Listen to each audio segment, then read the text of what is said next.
G'day, hi, and welcome. Okay, she's around here somewhere. Where'd she go? Where'd she go? Oh, she disappeared. That dog's a Houdini. Okay, so I got my big bad truck. Look at those. These, I was going to say these are really nice looking tires, but they're already full of mud. Okay, still got to do the pressure on them. I didn't do that. I took it for a little thing. But you see all my lug bolts. These tires are rims are a little different from my other ones. But yeah, so I did all that. Now, the reason why I don't have the tire pressure done is because I got a call from a client up the road who had a greenhouse emergency. Basically, it was really windy earlier, and like the panels are starting to lift off the top of the greenhouse. She's like, "Are you busy right now?" So I have a tire left to do, and I'm like, "I could be there in about half an hour." Now, I've taken this truck for a long drive last week, I think it was, and that's a cool profile though. That's really cool. Performance. And it didn't do the thing, right? The rough engine running, flashing engine light conking out. It didn't do it, right? Took it last Wednesday to my other client, right? Again, probably about half an hour drive there and back. Didn't do it, right? Yeah, this tire looks a little bit nicer, and that's so. Sailing tires. Terror Max AT. So that's the good tire there. That's the slightly worn tire up here. What I did is I kind of just rotated them. But I figured, well, it didn't do it. And that one's really good. And then that one's kind of slightly worn. So that way I rotated my tires too. So it didn't do the thing. But I figured, well, I'll go and do that quick little job. Only made like $15, but hey, that's the first money this truck has made since February. We're now in April, right? But anyway, so I figured, well, it's probably not going to do it between here and there. That little old lady lives about 45, maybe 30 to 45 seconds away from me. And I got to the end of my driveway, and guess what happened?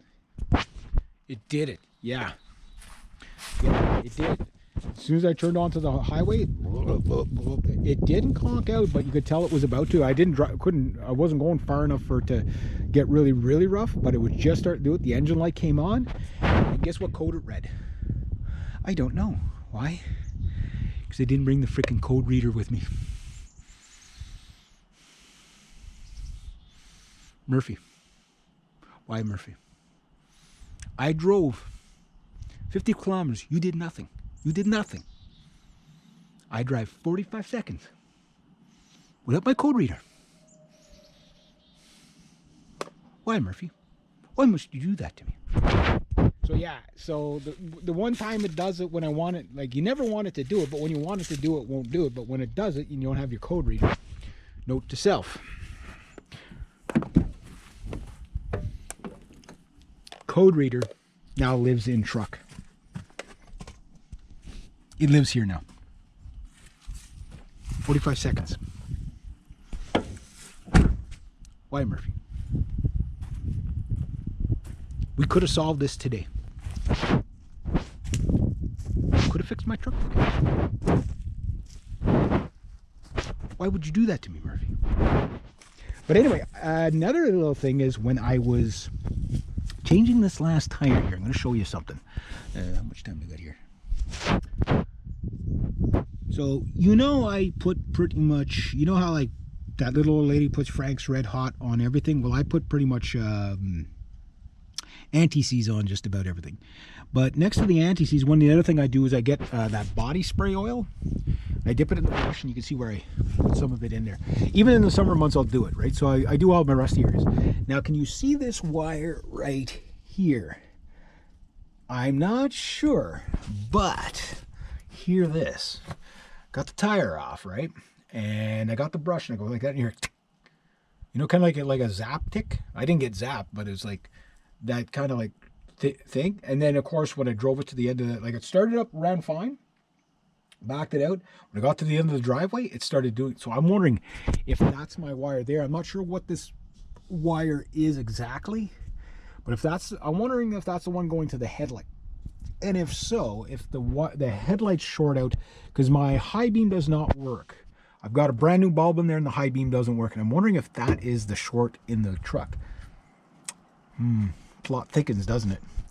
But you know what? We could have solved this today. We could have. But I didn't have my code reader for 45 seconds. 45. Not 25 seconds. Not 53 seconds. 45. And in that 45 seconds, it decided to do it. Not in the 50 some odd kilometers I drove, but in that 45 seconds. Why would you do that to me, Murphy? Murphy, why would you do that? All I can say, I guess, is stupid hurts. So the code reader now lives in the truck, is the bottom line. And then tomorrow, you're going to check me out for Flowmaster tips. I'll show you my Flowmaster that I got on my truck here. That's my Flowmaster, right? Okay, so for all you young guys that go spend $3,000 on an exhaust system to sound cool, that's how a professional does it. You let it rust through. Flowmaster, right there. Flowmaster. So I'm going to see if I can at least fix that up. This thing is so loud now. Like, it was loud, but it's loud. You know, like, it's not like header off loud. And how would I know about how loud a header would be off? Maybe I wonder. See any of my other truck? Yeah. Well, Brutus had a leaky header there, so or not the header, but the header pipe was leaky, and it you could hear the ticking. You could hear the Hemi tick. This one you don't hear the Hemi tick because the headers are okay on this. My stickers. It's funny. Same thing with the other one. I want to glue that back on here. I got to get new stickers. That's like the character of my truck. What I can't figure out is what the heck is that on the windshield, or on the what that is. It's not mud. It's all over. I don't know what it is. It's all over my freaking truck though. And then I'm gonna have to clean my poor truck because it's all full of oil. The oil did its job. Oil did its job. And yeah, we'll be crawling underneath this thing tomorrow. But for now, I'm going to call it a day. Got my tires on. Tomorrow I'll check the tire pressure. Brake pads look good. Obviously got to get my emergency brake pads. They're probably just completely, metal on metal in there. So hopefully maybe by the end of the season I'll have those fixed up, especially for a scrap metal truck and God knows what else I do. Piece of tape. Oh, that was there was a piece of tape stuck to the back of my dash there. It's on the inside though. I think that was where the for sale sign was. But anyway, yeah. So I'm gonna call that a video. Call it a day. Been a good day. My nephew helped me with one bolt, so that was cool. So I just got to do the tire pressure, work on my Flowmaster, find that short, and then there's a few other things. We'll see if I can get the drain bolt off and actually do an actual oil change on this thing. I'd really like to do that, and yeah, I'll go from there. All I can say though, like 45 seconds. You couldn't hold together for 45 seconds. You had to do it at that moment. Murphy. Why Murphy?